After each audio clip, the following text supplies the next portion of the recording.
입니다. 이 시간 우리 함께 교독하며 읽은 마가복음 1장 1절에서 12절 말씀을 가지고 오늘 마가복음 네 번째 시간입니다. 영혼의 속살까지 치유하시는 예수님, 영혼의 속살까지 치유하시는 예수님이라는 말씀의 제목을 가지고 은혜를 누리고자 합니다. 이 설교의 제목으로 좌우 계신 분들 서로 축복하며 인사할까요? 주님이 당신을 치유하십니다. 주님이 형제님을 자매님을 치유하십니다. 이렇게 서로 한번 축복하며 인사합시다. 시작. 주님이 형제님, 자매님을 치유하십니다. 예. 이 사람들은 믿는 바대로 삽니다. 내가 믿는 바가 우리의 일상이 되어지고 또 그것이 일상이 되어지면 그다음부터 내가 믿는 바에 대해서는 큰 고민 없이 살아가게 됩니다. 오늘 또 여러분이 이 자리에 오실 때까지 여러분이 많은 믿음을 사용하셔서 이 자리까지 오셨어요. 대중교통 타고 오신 분들 계신가요? 예. 그러면 이제 그 지하철을 타면 그 버스를 타면 거기에 도착할 거야 라고 믿기 때문에 그 지하철을 탔겠죠. 그 버스를. 해외 낯선 곳에 가서 처음에 대중교통을 이용하다 보면 마음에 불안한 마음이 들 때가 있어요. 왜냐하면 정말 이 버스가 거기 갈까? 이 기차가 거기 갈까? 그 마음 때문에 불안한 거거든요. 근데 여러분 지하철 탈 때 오늘 버스 타고 오실 때 불안하셨던 분들 계세요? 아니시죠? 왜? 믿음이 있었기 때문이에요. 여러분이 오늘 예배 드리려고 또 이 건물에 들어오셨다. 어떤 믿음이 있는 거예요? 이 건물이 내가 예배 드리는 동안에는 무너지지 않을 거야. 그거 있으니까 들어오셨을 거예요. 들어오면서 이 건물 무너질까 안 무너질까 그 걱정하며 들어오신 분들. 대부분 이런 기대 가지고 오셨죠. 오늘 사모님이 어떤 빵을 만드실까 이런 기대로 오셨을 거예요. 불안하면 여기 못 들어오죠. 오늘 예배 드리러 여기 왔다. 이번 한 주간 어떻게 사셨어요? 정말 바쁘게 분주하게 열심으로 사셨죠. 여러분이 한 주간 어떻게 사셨든지 아니면 사는 동안에 마음에 좀 힘들고 어렵고 불편한 부분도 있었을 거예요. 그럼에도 이 시간 예배에 왔다는 것은 내가 오늘 하나님 말씀을 들으면 주께서 내 가운데 은혜를 주실 거야. 그 믿음이 있기 때문에 예배 드리러 오셨을 거예요. 특별히 또 예배 드릴 수 있는 수많은 교회들이 서울시 이 우리나라에 있음에도 불구하고 미션 리바이벌 교회에 오셨다. 여러분 가운데 어떤 믿음이 있는 거예요? 여기가 내 교회야. 우리 교회야. 하나님이 나를 우리 미션 리바이벌 교회로 부르셔서 그래서 미션 리바이벌 교회는 내 교회지. 아마 이런 믿음이 있으신 분도 계실 거고 아마 어떤 분들은 나는 믿음이 작더라도 내가 주일날 예배 드리러 가지 않으면 목사님이 상심하실 거야. 성인 사모님이 마음이 어려우실 거야. 그래서 나는 목사님과 사모님 위해서 나는 그 시간 그 자리에 가서 자리를 지키고 싶어. 어떤 마음이든 어떤 부분이든 여러분이 각자 그런 믿음을 가지고 있기 때문에 여기에 오셨을 거예요. 그래서 교회에 나를 의탁하기도 하고 내가 이 교회에서 쭉 생활하다 보면 하나님이 내 믿음도 성장시켜 주시겠지. 이런 분도 계실 거고 내가 안 가면 옆에 있는 우리 식구들이 얼마나 나를 걱정할까. 그래서 제가 걱정하고 있어요. 형구 형제가 안 보여서 걱정하고 있고 상엽 형제가 안 보여서 걱정하고 있고 아까 윤숙자매님이 기도하실 때 우리 교회를 스쳐 지나간 영혼들 저의 마음을 울렸어요. 저도 이제 그런 지들이 있거든요. 이러면 다 열가지 않지만 그 자매, 그 형제, 그 가정, 그 어린아이들 오늘 어떻게 살아가고 있을까. 하여튼 각자 오늘 우리가 이 믿음을 가지고 살다 그 믿음을 가지고 이 자리까지 오신 거예요. 내가 믿는 부분이랑 내가 다르게 행동할 때 우리 마음 가운데 이 불편함을 느끼게 돼요. 나는 주일날 예배 드리는 게 노는 것보다 더 좋아. 그래서 나 예배 드리는 것보다 노는 게 더 좋아. 근데 예배를 보니까 나는 드리고 싶은 마음이 없는데 누군가의 타인의 그 강압에 의해서 계속 예배 드리는 현장에 와야 된다. 마음에 뭘 느낄까요? 불편함을 느끼겠죠. 그 어떤 사람은 예배당에 와서 불편함을 느끼는 사람이 있는 반면에 이런 사람도 있겠죠. 나는 주일날 노는 것보다 예배 드리는 게 훨씬 더 좋아. 예배 드리고 난 다음에 우리 믿음의 식구들과 함께 식사하고 교제하는 게 훨씬 좋아. 이런 분들은 주일날 예배당에 오지 않고 다른 데 가 있으면 다른 데 가 있어서 마음이 더 불편할 거예요. 왜 그럴까요? 자기들이 믿는 바대로 행동하지 않으면 마음에 어려움과 불편함이 오는 거거든요. 결국 그래서 사람들은 자기가 믿는 바대로 살아가는 것입니다. 여러분이 어떤 믿음을 가지고 지금까지 사셨는지 궁금하시다면 지금까지 여러분의 인생을 쭉 한번 살펴보면 돼요. 쭉 살펴보면서. 그때 나는 군대에 있는 것보다도 내 20대 때 나는 마음껏 생활하고 싶은데 그러지 못했잖아요. 그때 여러분 마음 어떻습니까? 불편하셨죠. 힘드셨죠. 그런데 이제 20대가 되고 뭐 학교를 가든지 직장 생활이 됐든지 돈을 벌면서 이제 내게는 그런 부분을 가지고 내가 원하는 바대로 마음껏 살 때 여러분 마음 어떻습니까? 불편했나요? 좋으셨죠. 왜? 그렇게 하면 좋을 거라고 여러분이 믿으셨기 때문에. 그러면 앞으로는 어떤 믿음으로 나는 살게 될 것인가? 여러분의 선택과 결정을 보면 알 수가 있는 거예요.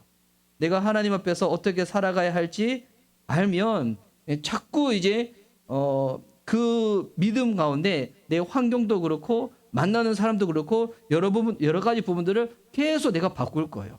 내가 믿는 바대로. 오늘 결국 여러분 우리의 삶 가운데 많은 사람들은 하나님 제가 환경이 이래서 내가 자꾸 신앙이 성장하지 못하는 것 같아요. 하나님 우리 가정이 이래서 내가 지금 있는 일일이 이래서 내가 주님 앞에 잘 못 나는 것 같아요라고 하지만 결국 여러분 환경 바뀌어가지고 내 믿음이 달라지는 게 아니에요. 환경 바뀌잖아요. 그러면 내가 원하는 바대로 더 가게 돼요. 결국 뭐의 문제냐면 믿음이 바뀌어야 하는 거예요. 믿음. 나의 믿음이. 오늘 이 본문은 너무나 은혜로운 이 장면이죠. 중풍병 환자가 고침을 받게 됩니다. 예수님이 고치시는 이 사람들을 보면 복음서에서 그냥 적당히 아프신 정도가 아니에요. 그 시간, 그 현장에서는 정말 고칠 수 없는 불치병 환자들이에요. 여러분이 작은 이렇게 질병을 가지고도 하나님께 기도할 수도 있겠지만 여기 나온 사람들 중풍병 환자들이나 아니 그 전에 나병 환자들이나 못 고치는 사람들입니다. 근데 예수님 가시는 곳마다 병자가 낫는 거예요. 귀신 들린 자가 귀신이 쫓겨가는 거예요. 그러니까 더 많은 사람들이 예수님께로 몰려오기 시작하는데 근데 예수님의 가장 중요한 사명은 뭐였습니까? 말씀을 전하시는 거예요. 그래서 오늘 본문에 중풍병 환자가 병고침을 받고 일어나지만 오늘 예수님은 그것보다 더 중요한 것이 있다고 말씀을 하시는 거예요. 그게 뭐냐면 믿음이라는 거예요. 예수님께서 가르쳐 주고 싶어 하는 믿음이 있으시다는 거예요. 그래서 오늘 이 본문을 통해서 여러분이 잘 기억할 수 있도록 믿음에 대해서 설명을 해드릴 때 믿음은 이것입니다 라고 제가 몇몇의 문장으로 한번 설명드리고자 합니다. 자, 우리 마가복음 1장에서 예수님의 주된 사역지가 어디였는지 여러분 기억나시나요? 예수님의 주된 사역지. 여러분 나중에 카페 창업하면 이 카페 이름 한번 지어보라 했잖아요. 예. 가버나움. 예, 가버나움. 이 가버나움이라고 영화 제목으로도 있어요. 예, 저 그 영화 봤거든요. 너무 가슴 아픈 영화. 예. 이 성경하고는 전혀 상관없는데 너무 가슴 아픈 영화. 찬이 형제는 봤을 것 같아. 봤죠? 예, 너무 가슴 아픈 영화. 몇 년 전에 그 보고 너무 했는데, 근데 이 가버나움은 말의 뜻은 뭐냐면 위로의 마을이에요. 예. 가버는 빌리지, 나움은 위로란 뜻이거든요. 위로의 마을. 근데 오늘 본문에서 예수님은 갈릴리 지역에 여러 회당을 두루 다니시다가 다시 가버나움으로 들어가시는 거예요. 제가 오늘 지도를 준비 안 해가지고 이스라엘 지도를 보면 윗지역이 갈릴리. 이거 생명의 삶 하신 분들은 아셔야 돼. 한번 복수해 볼까요? 이스라엘에 있다. 제일 윗지역이 어디였습니까? 제가 친절한 상황씩 알려드릴게요. 갈릴리, 중간 지역이 사마리아, 아래 지역이 유대. 그리고 요단강 여기 동편에는 그 베레아인데 예수님은 베레아 쪽으로는 많이 가진 않으시거든요. 그래서 이렇게 딱 되죠. 그래서 갈릴리, 사마리아, 그리고 유대. 그래서 지금 예수님께서 갈릴리 지역을 다니다가 가버나움은 갈릴리 안에 있는 하나의 도시예요. 마을이에요. 거기로 다시 딱 들어가셨다는 거예요. 거기 들어가니까 역시 수많은 사람들이 예수님께로 몰려옵니다. 근데 여러분 예수님의 주된 사역은 뭐라고요? 치유가 목적이 아니에요. 그래서 예수님께서 병든 자들을 외면하시는 건 아니지만 치유 뒤에 복음, 하나님 나라에 대해서 가르치시는 거예요. 그래서 예수님은 그들에게 말씀을 하시는데 먼저 1절과 2절 말씀 보십시오. 며칠이 지나서 예수께서 다시 가버나움으로 들어가셨다. 예수가 집에 계시다는 말이 퍼지니 많은 사람들이 모여들어서 마침내 문 앞에서조차도 들어설 자리가 없었다. 예수께서 그들에게 말씀을 전하셨다. 와, 얼마나 많은 사람들이 들어왔는지 들어갈 자리가 없다는 거예요. 보면서 개척교회 목회자는 사모하게 되죠. 주여 이런 은혜를. 그럼 저한테 치유의 능력이 더 나타나는가? 우리 교회 이제 신년 들어가지고 와 성도가 늘었다고 생각했었는데 보십시오. 빠지실 분들도 다 빠졌죠? 설물의 은혜, 민물의 은혜. 자, 되게 여유롭습니다. 인구 밀도가 되게 또 적정 수준으로 유지되고 있습니다. 하여튼 수많은 사람들이 고침받고 싶어서 예배당으로 예수님 계시는 곳으로 회당으로 쫙 왔다는 거예요. 근데 이때 재밌는 일이 벌어지기 시작해요. 중풍병 걸린 사람이 있는데 이 사람이 지붕을 뚫고 위에서부터 내려오는 거예요. 3절에서 5절인데 한번 읽을게요. 그때 한 중풍병 환자를 4사람이 데리고 왔다. 무리 때문에 예수께로 데리고 갈 수 없어서 예수가 계신 곳 위에 지붕을 걷어내고 구멍을 뚫어서 중풍병 환자가 누워있는 자리를 달아내렸다. 예수께서는 그들의 믿음을 보시고 중풍병 환자에게 이 사람아 네 죄가 용서받았다 하고 말씀하셨다. 여러분 중풍병 걸린 사람이 있어요. 환자가 있는데 이 사람은 스스로 걸을 수 있을 만큼의 건강이 되지 않는 거예요. 그러니까 몸져 누워 있는 거예요. 그런데 이 사람 옆에 친구들이 있는데 이 4명의 친구 어떻게 하는 거예요? 이 중풍병 걸린 환자를 들것에 실어가지고 예수님 계신 곳으로 딱 데리고 오는 거예요. 근데 오늘 이 장면을 통해서 지금 예수님이 믿음에 대해서 가르치시는데 일단은 여러분 중풍병 걸린 환자가 있어. 이 환자의 4명의 친구들이 있죠. 이 4명의 친구들이 가지고 있는 믿음이 어떤 믿음이었을까요? 이 친구를 예수님께로 데려가면 이 병이 나을 거야. 예수님은 치유자이실 거야. 라는 믿음을 가지고 있었던 거예요. 이 친구들이 가지고 있었던 믿음, 예수님은 치유자이실 거야. 우리가 PPT 한번 넘겨주시겠어요? 이 본문에서 있는 거예요. 예수님 치유자이실 거야. 그래서 여러분 이 믿음의 시작은 뭐냐면 예수님이 어떤 분인지 아는 것으로 시작해요. 이 친구들은 예수님이 치유자일 거라는 믿음을 가지고 있었던 거잖아요. 근데 여러분 이 믿음이 있다 없다, 믿음의 유무, 믿음의 여부는 믿는 바대로 행하는가 그렇지 않는가 락을 보면 그 사람이 믿음이 있는지 없는지를 알 수가 있다는 거예요. 여기서 보면 아는 것과 행하는 것은 절대 분리될 수가 없어요. 이것이 같이 붙어 있었을 때 뭐라고 설명할 수 있냐면 그게 바로 믿음이라는 거예요. 만약 가정입니다. 가정. 이 친구들이 예수님은 병을 고칠 수 있는 분이야 라고 알기는 아는 거예요. 그리고 중풍병에 걸린 이 친구도 이 환자도 예수님께로 가면 나도 나을 수가 있을 거야 라고 알기는 아는데 근데 가만히 있었다. 아는데 아무것도 하지 않았다. 그럼 어떤 일이 어떻게 되는 거예요? 중풍병 옆에 있는 이 4명의 친구들이 진정한 친구들이 아니든지 아니면 이 친구들은 믿음이 없는 거죠. 알기만 안다. 여러분 그것을 지식이라고 말하잖아요. 그래서 여러분 지식은 우리를 구원으로 인도하지 못합니다. 알고 있는 지식이 우리를 구원으로 인도하는 게 아닌 거예요. 여러분 믿음은 아는 바대로 행하는 거예요. 이거를 우리가 구원 얻는 믿음에도 한번 적용해 볼까요? 자, 예수님은 저와 여러분이 구원 얻을 수 있도록 십자가에서 우리를 대신하여 죽으시고 부활하셨습니다. 예수님이 우리를 위하여 행하신 일, 그 소식을 복음이라고 하잖아요. 이 복음의 내용을 안다. 이거는 그냥 머리로만 먼저 받아들이는 거죠. 지식으로 받아들이는 겁니다. 근데 여러분 복음을 믿는 거는 다른 거죠. 예수님이 2000년 전에 죽으시고 부활하셨다. 이 복음의 내용, 소식이죠. 믿는 것은 뭡니까? 죄인인 나를 위하여 예수님이 죽으셨구나. 내가 죽어야만 하는데 그분이 대신 죽으시고 부활하셨구나. 그래서 그 예수님을 내가 받아들이는 거예요. 그래서 이거를 믿음을 다른 말로 영접한다고 하죠. 예수님을 나의 구세주와 주인으로 영접하는 거예요. 그러면 하나님의 관계가 회복되어져서 자녀로서의 권세를 딱 누리게 되는 것입니다. 그래서 복음도 아는 것이랑 믿는 것은 다르죠. 아는 사람은 그 내용만 아는 거예요. 근데 복음을 믿는 사람은 그 사람의 신분이 하나님의 자녀가 되는 거죠.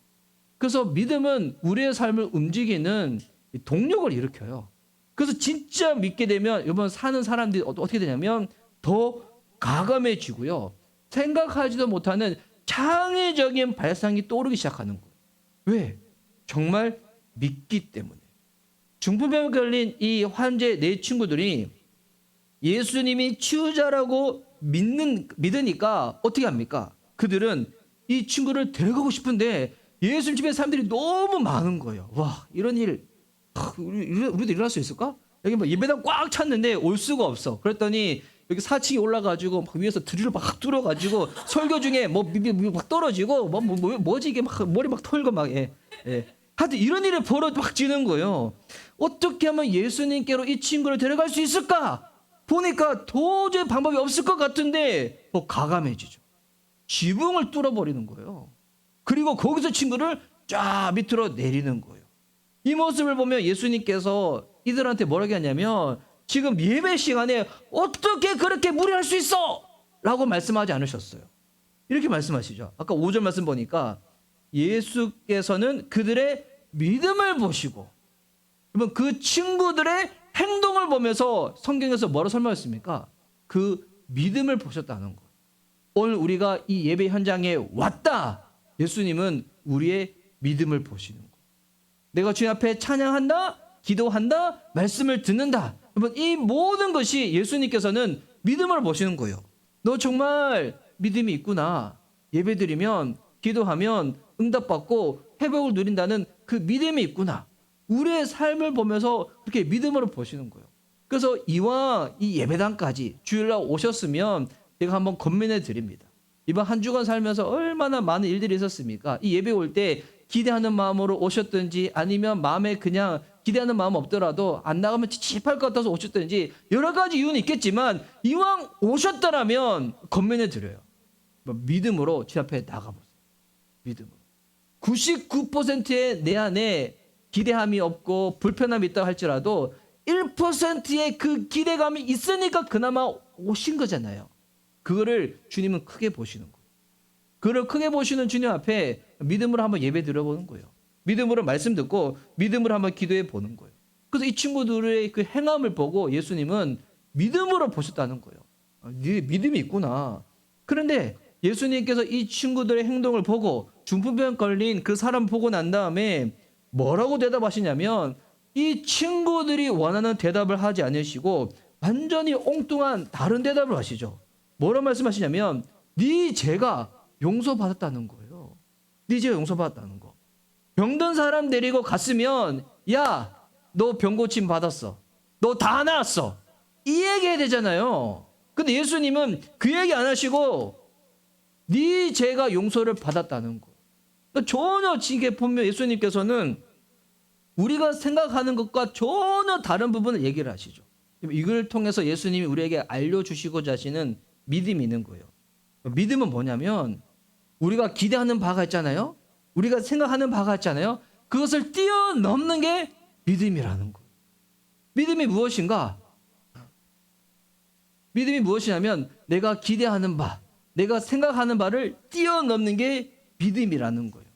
예수님이 이 중풍병 환자한테 죄에 대해서 언급한 것을 보면 이렇게 생각할 수도 있죠. 아마 이 병이 죄와 상관이 있는 일일 거야 라고 생각할 수 있겠지만 근데 성경에서는 그에 대해서는 정확하게 언급을 하지 않습니다. 그런데 이어지는 내용을 보면 예수님이 지금 그냥 이 말씀을 하신 건 아니겠죠.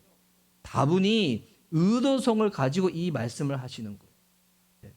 네 병고침이 받았어 이 얘기를 안 하시고 네 죄가 용서를 받아서 어떤 의도성이 있냐면 여기 두 가지 의도성이 있는데 첫 번째 의도성은 뭐냐면 너희들이 생각하는 모습에 나를 가두지 말라는 거예요.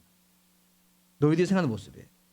자, 예수님이 중풍병 환자한테 죄가 용서받았다고 하니까 그 자리에 있었던 율법학자들이 마음속으로 이런 생각을 합니다. 6절과 7절 말씀. 자, 한번 읽을게요. 율법학자 몇이 거기에 앉아 있다가 마음속으로 의아하게 생각하기를 이 사람이 어찌하여 이런 말을 한단 말이냐? 하나님을 모독하는구나. 하나님 한 분밖에 누가 죄를 용서할 수 있는가 하였다. 자, 율법학자라고 하면 지금으로 따지면 전문적으로 말씀을 가르치는 사람들. 그러니까 신학교에 그냥 교수님이라고 생각하셔도 될 것 같아요. 그러니까 지금으로 하면 공부를 많이 한 거예요. 학위가 있겠죠? 뭐 박사도 했겠죠? 근데 그분들이 가지고 있는 학문의 틀이 있을 거예요. 신학의 틀이 있을 거예요. 그 틀을 가지고 그 관을 가지고 예수님을 바라보는데, 그런데 그 예수님 어떤 분이라는 거예요. 우리가 생각하는 학문 그 틀보다도 훨씬 더 크신 분이 예수님이라는 거예요. 우리 교회에서 처음으로 신앙생활 하시는 분이 아니라 여러분 지금까지 다른 교회에서 다른 데서 신앙생활 하고 오셨던 분들 중에서는 아마 우리 교회를 딱 만나셨을 때, 그리고 예수님을 딱 바라볼 때 여러분 대부분 어떻게 바라보시냐면 여러분의 지금까지 익숙한 경험을 가지고 예수님을 바라보실 거예요. 저 역시도 마찬가지예요. 제 안에 그런 관이 있을 거예요. 그런 틀이 있을 거예요. 교회는 이렇게 돼야 돼. 예수님 아마 이러신 분일 거야. 그런데 예수님은 오늘 우리에게 뭐라고 말씀하시냐면 네가 알고 있는 게 다가 아니라는 거예요. 네가 경험한 게 전부가 아니라는 거예요. 우리의 지식과 경험과 연륜과 인간사의 모든 축적된 사상, 그것으로도 가둘 수 없는 분이 예수님이라는 거예요. 내가 아는 한계 안에서, 내가 경험한 한계 안에서 예수님이 있다면 굳이 그런 예수님 우리가 의지하고 신뢰할 필요가 있을까요? 그런데 예수님은 우리의 생각과 기대를 뛰어넘으시는 분이에요. 제가 간혹 말씀드리죠. 세상에서 제일 무서운 그리스도인이 어떤 그리스도인이라고요? 저 요즘 이런 그리스도인 많이 만나요. 성경을 1독도 안 한 그리스도인. 예. 성경을 한 번도 안 읽어봤어. 한 번이라도 제대로. 예. 은근히 주변에 되게 많더군요. 예. 그런 분들 손 들어보세요. 들지 마세요. 예. 마음 어려지니까. 예. 들지 마세요.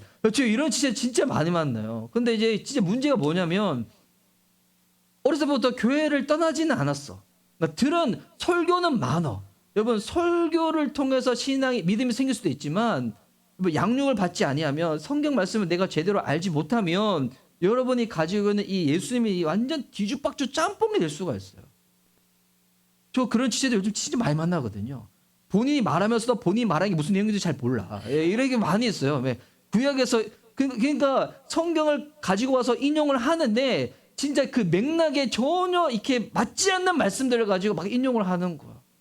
성경을 안 읽어서 그렇겠죠. 그렇다고 해서 성경은 태어나서 딱 한 번만 읽으면 되는 책, 그런 책이 아니에요. 예.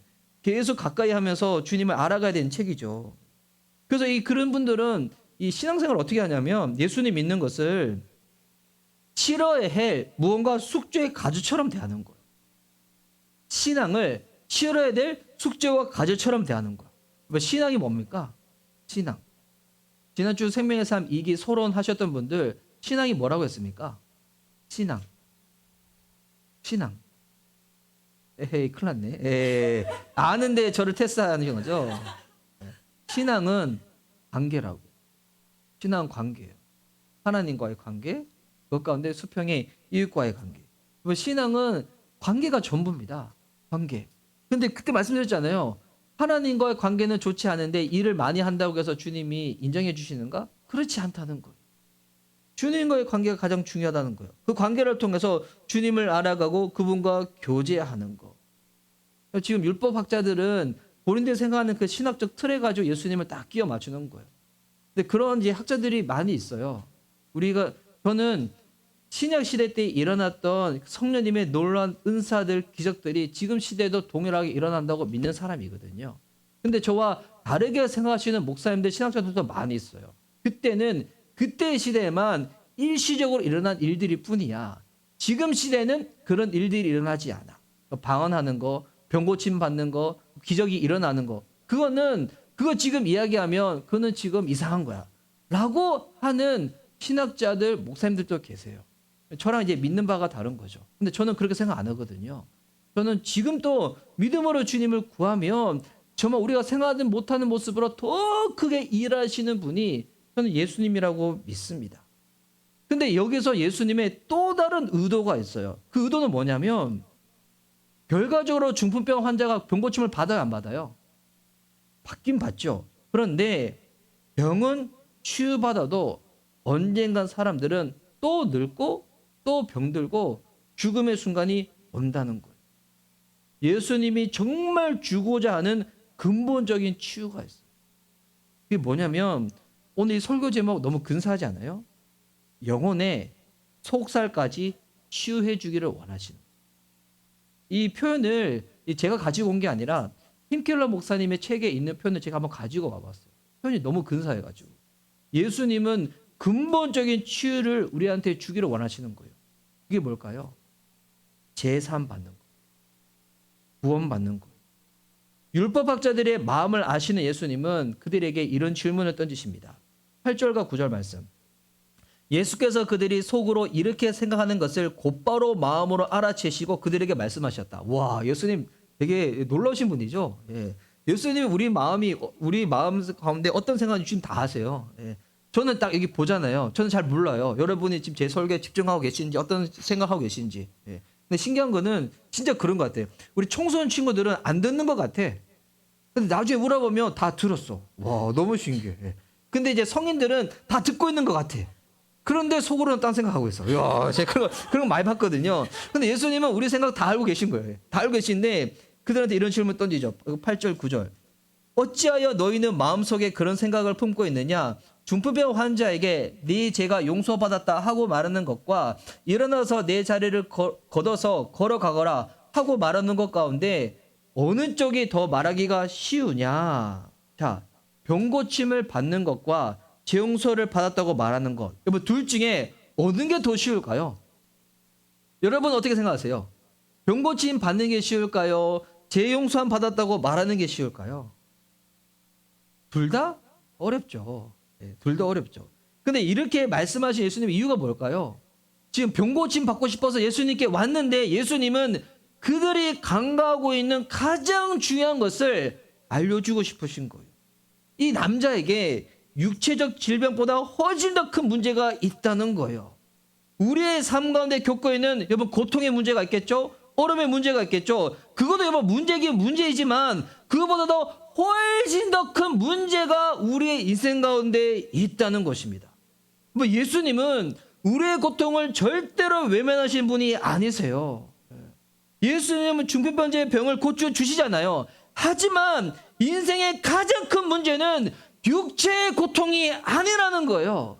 근본 문제가 무엇인가? 이거는 죄라는 거예요.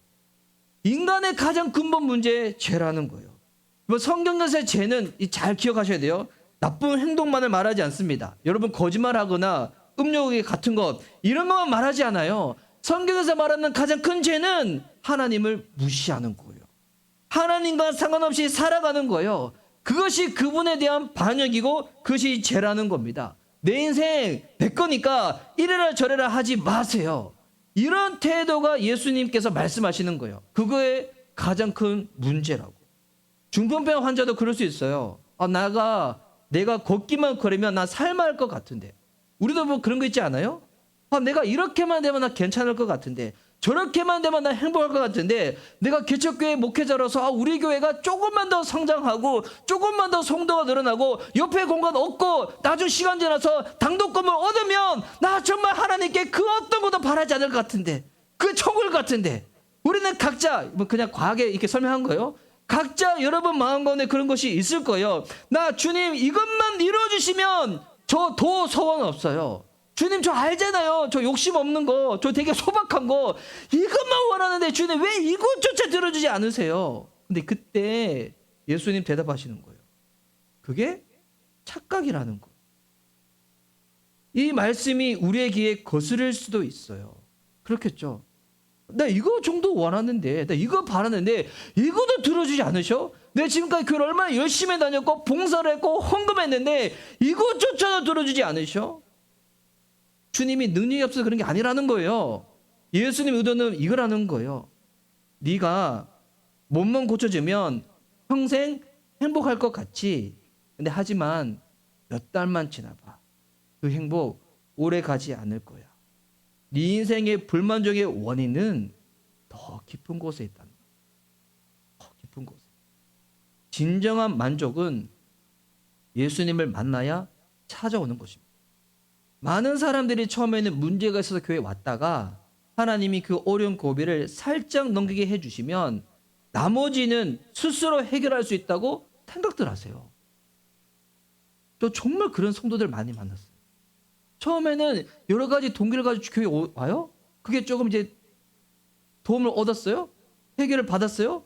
그 다음에 내 인생의 다른 부분들은 내가 스스로 해결할 수 있다고 생각해서 내가 결정하고 내가 선택하고 내가 판단해서 그래 쭉 나가는 거예요. 여전히 예수님이 아닌 다른 것을 통해서 만족을 구하는 것입니다. 예수님은 우리가 생각하고 기대하는 정도의 피상적인 해법만을 주시는 분이 아니시라는 거예요. 우리에게 가장 정말 필요한 분은 내 소원을 들어주는 분이 필요한 것이 아니라 죄로부터 나를 구원해 줄 구세주가 필요하다는 것입니다. 내 영혼의 속살, 그 내면을 깊이 자리 잡고 있는 죄가 뭐예요? 어떤 나쁜 행동이 아니에요. 자기 중심주의. 이 죄를 벗겨내지 않고서는 여러분 그 어떤 여러분이 원하는 것이 주어진다고 할지라도 각자 다르겠죠. 청소년들은 좋은 학교 가서 좋은 선생님 만나고 좋은 친구 만나서 열심히 놀고 싶고 재밌게 놀고 싶고 원하는 성적 얻고 싶고, 부모들은 자녀들이 공부 잘해서 좋은 대학 갔으면 좋겠고, 직장인들은 또 싱글되는 청년들은 각자 원하는 부분들이 있겠지만 그걸 통해 가지고 우리의 불만족이 채워진다 할지라도 채워지지 않는다는 거예요. 그래서 예수님은 죽음을 통해서 우리의 구주가 되신 거예요. 믿음이 무엇인가? 예수님을 나의 구세주와 주인으로 받아들이는 거예요. 뭐 이게 무슨 의미냐면 예수님만이 내 영혼에, 내 인생에 진정한 만족을 줄 수 있는 분이라는 거예요.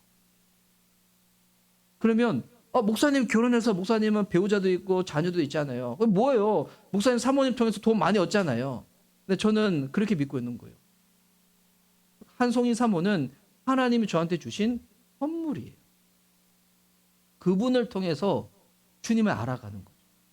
제가 이제 매일 저녁마다 지금 적고 있는 묵상 노트가 있는데, 그 결혼의 의미에 대해서 하면서 제 지금까지 결혼하고 난 다음, 제가 2007년 6월 17일 날 저분과 결혼하고 난 다음, 6월 9일 날 저분과 결혼하고 난 다음에, 죄송해요. 왜 그러냐면 저분의 생신이 6월 17일이에요. 헷갈렸어요. 6월 9일입니다. 죄송합니다. 6월 9일, 6월 17일 제가 딴 사람 다시 결혼했나? 아니. 6월 9일에 저분 결혼한 다음에 지금까지 살면서 가장 많이 한 게 뭔가 딱 봤더니 대화하는 거였어요.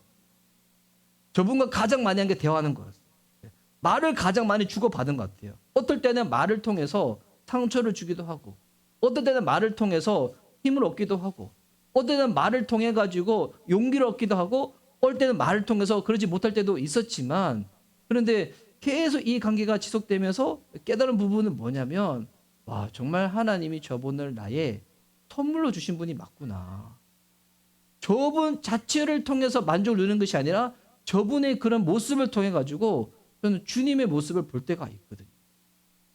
예수님만으로 그래서 정말 만족한 사람은 생기는 삶의 능력이 뭐냐면 자족의 능력과 감사의 능력이 생기는 거예요.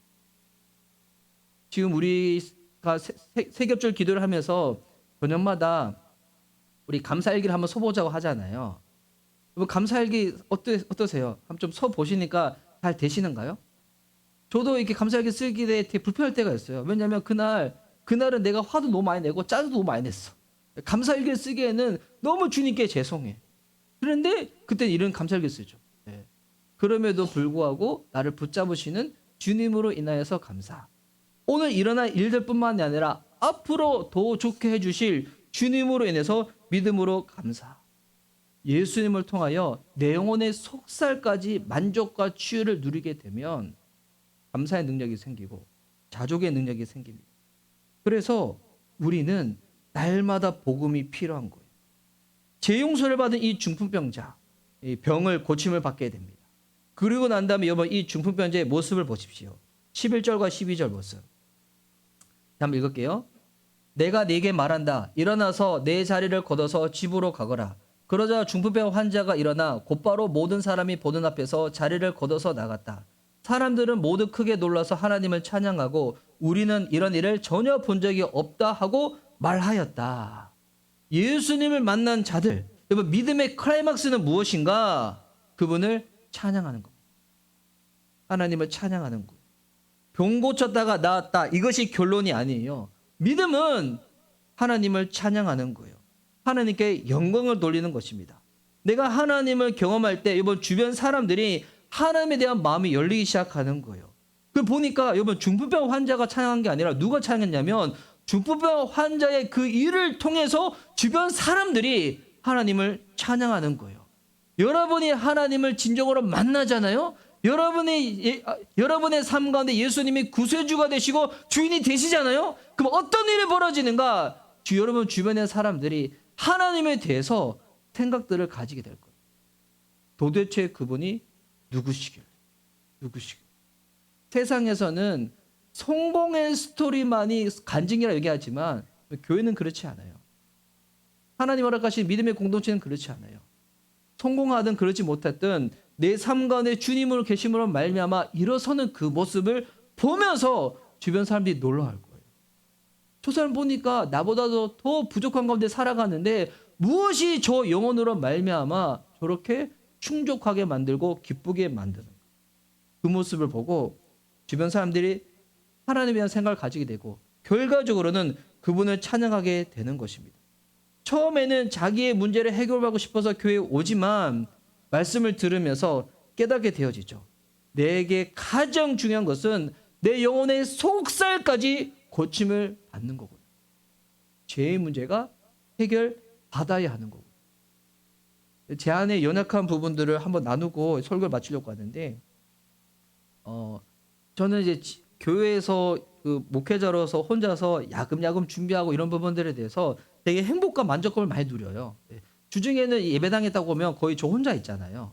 그래서 이번 주 화요일 날에도 이 새벽 예배, 새날 경건 예배 드리고 커플의 삶 양육하고 난 다음에 예배당에 혼자 있는데 우리 이제 김종 목사님, 장현 사모님이 안경을 두고 가셔가지고 잠깐 들여다 오셨거든요. 저 이제 혼자서 제가 얼마나 이렇게 잘 놀고 있는지 잠깐 보셨는데 그런데 이제 그렇게 혼자 잘 지내다가 제가 이번 주 목요일에 하나님이 제 안에 연약함을 다 건드렸어요.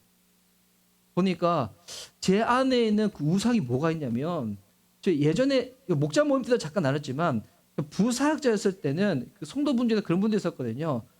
부목사님 말고 담임 목사님이요. 이런 분들이 있었어요. 예. 부목사님 말고 담임 목사님 소개시켜 달라니까 이런 분들이 있었는데 그래도 당시에는 저를 더 많이 사랑하고 아꼈던 분들이 많아가지고 그 크게 없이 지나갔어요. 개척교회 목회자로서 뭐가 제일 힘든가 곰곰이 봤더니 하나님이 제 안에 우상이 그거였어요. 명예 없어. 명예 없어.